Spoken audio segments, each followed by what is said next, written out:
Ụtụtụ ọma nụ ụmụ aja ala Igbo. A sị m ka tata bụ ole wetara anyị ndụ, ogologo ndụ na arụ isi ike.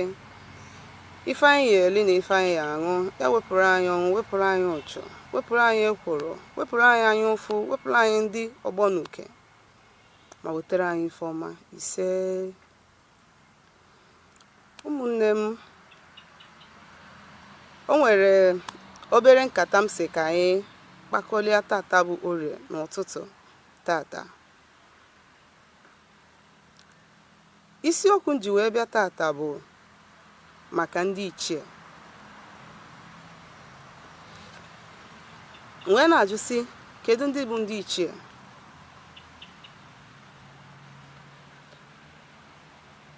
Ndị ichie wee bụrụ mmụọ ndị nna nna, that is ancestors, ndị nọ na ngwuru be nna mmadụ na ikwu nne ya.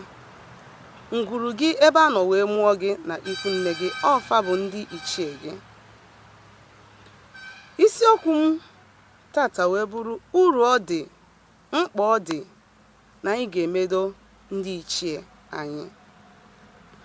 Ọtụtụ mgbe ka ụfọdụ n'ime anyị na-enwecha one challenge and the other. Ife anara agasị ka anyị si wee chọọ agbakọta mbọ, ọ dịka na-ada agba mbọ. Ọtụtụ n'ime anyị aga obodo dị iche iche, anyị na struggle up and down, nwere ife anyị na-eme na-aga aga. Agba mbọ sie side a, agba mbọ si side a.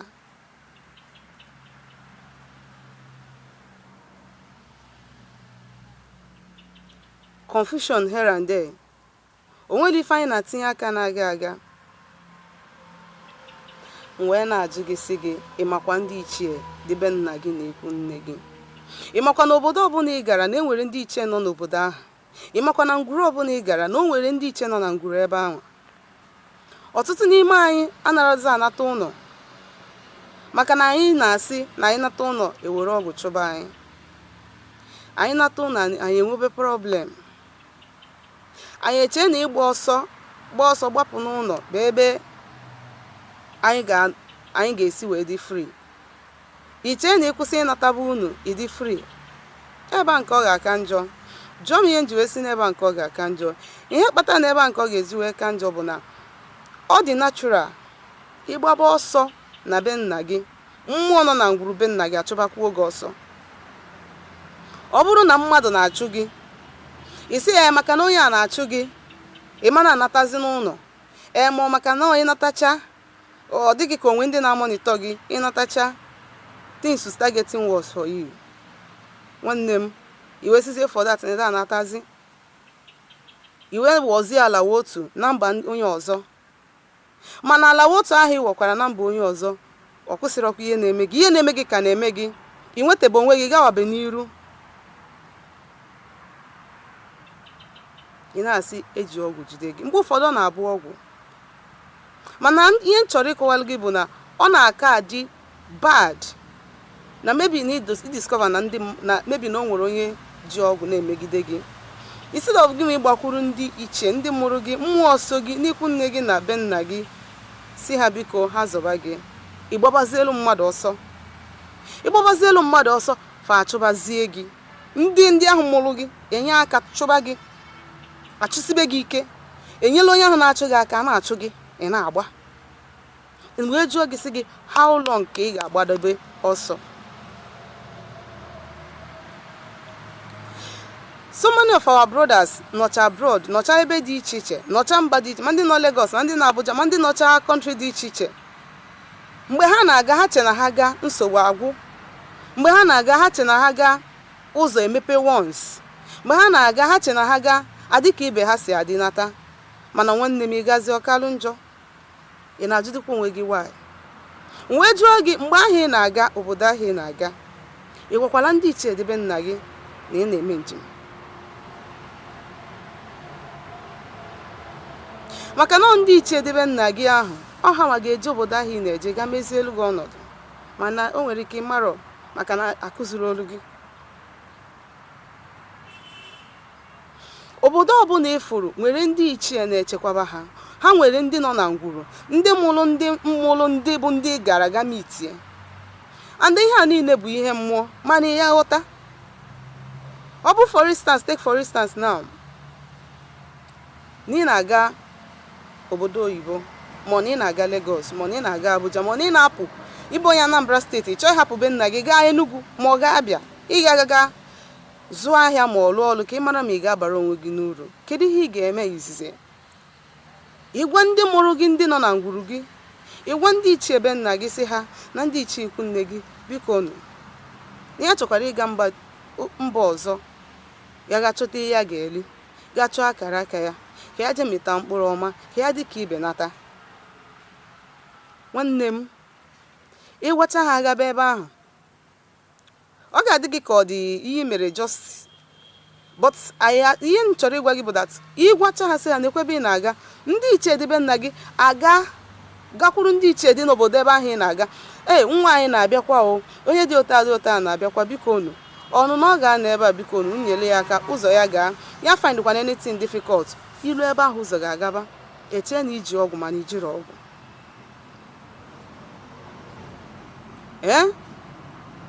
Ọ dị ka take for instance now, maybe na ị chọrọ ịga ka m weli ya, ị chọrọ ịga Lagos, ị na Anambra, ị chọọ ịga Lagos, and o nwere onye ịma na Lagos, o nwere any contact iji ijusi buru akpa gaba na Lagos. Kedu ka ọnọdụ gị ga-esi dị ebe ahụ? Ọkwa ị ga-eme bụ izaida na ịlọji ba from one hotel, and ịlọji na hotel ị na-ewepụ nke iji eji ego iji a na-agbada. For how long ka ị ga-alọji na hotel? Okay, ijiri ego kwụ ụgwọ ụlọ, ibido ọkwa ị ga-eme bụ ịpụta, ọ bụ na ọrụ oyibo ka ị na-achọ, iburu faịlụ ị gaa ebe a, iburu faịlụ ị gaa ebe a, iburu faịlụ ị gaa ebe ọzọ. Mana ọ bụrụ na ị na-aga na Lagos, mana o nwere onye nke gị inwe, mebi nna gị ma nwanne gị nwoke, isi ya nna m ma nwanne m, ana m agakwa Lagos, biko amara m onwe ka ị ga-esi nyere m aka. Onwe onye ịma, nwanne gị nke dị ihe ọ ga-eme, ọ bụ na onwe onye ọma ọkpọ onye ahụ na fon, nna ahụ nwanne m nwoke na-abịakwa na Lagos, biko nabatara m ya, ị mara ka ị ga-nyere ya ka ụzọ ya gaa. Iruo na Lagos, onye izi ga-akpọ bụ onye ahụ, the first person ị ga-enwe encounter with bụ gịnị? That person onye ahụ na-refer gị to. And when you get there, onye ahụ ga-try everything within his or her power to see that need relaxed na Lagos ị bịara. Otu ahụ ka o si wee dị ebe ndị ichie nọ. Ọzọ dịkwa ka ibe ya bụ ọtụtụ ụmụ nwoke anyị na-enwecha one problem or the other na their lives.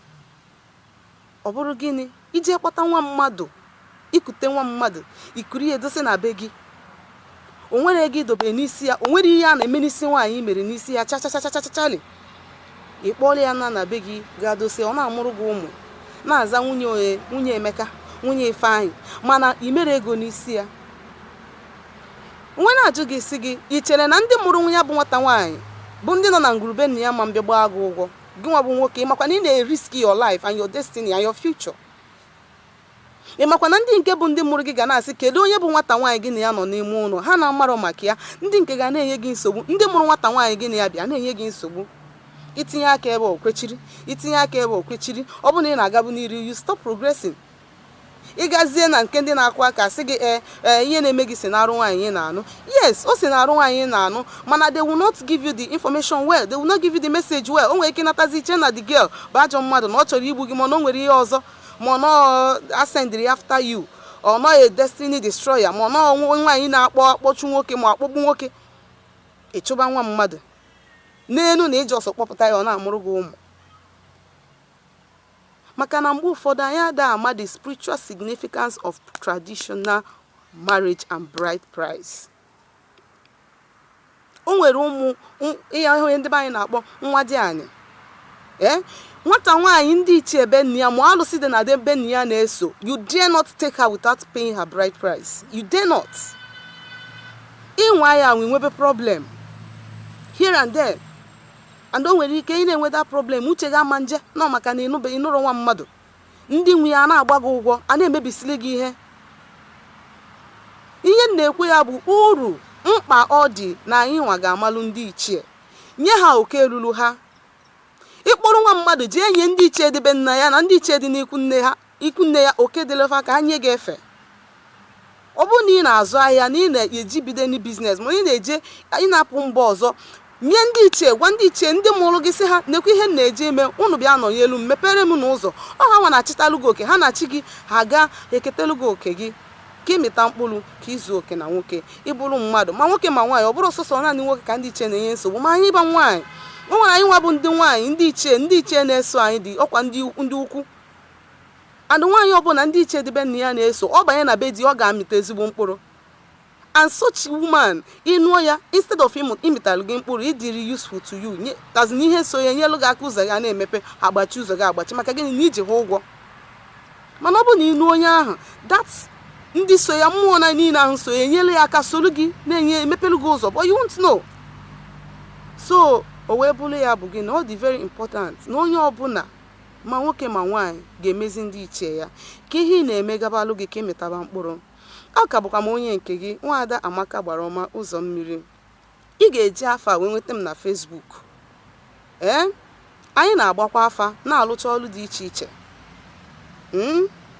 Anyị na-alụcha ọlụ dị iche iche na-agbakwa afa na-enyelu ndị mmadụ aka ka ha ghọta onwe ha, mara ụzọ ha ga-eso na ndụ ha ka ụzọ ha gaba.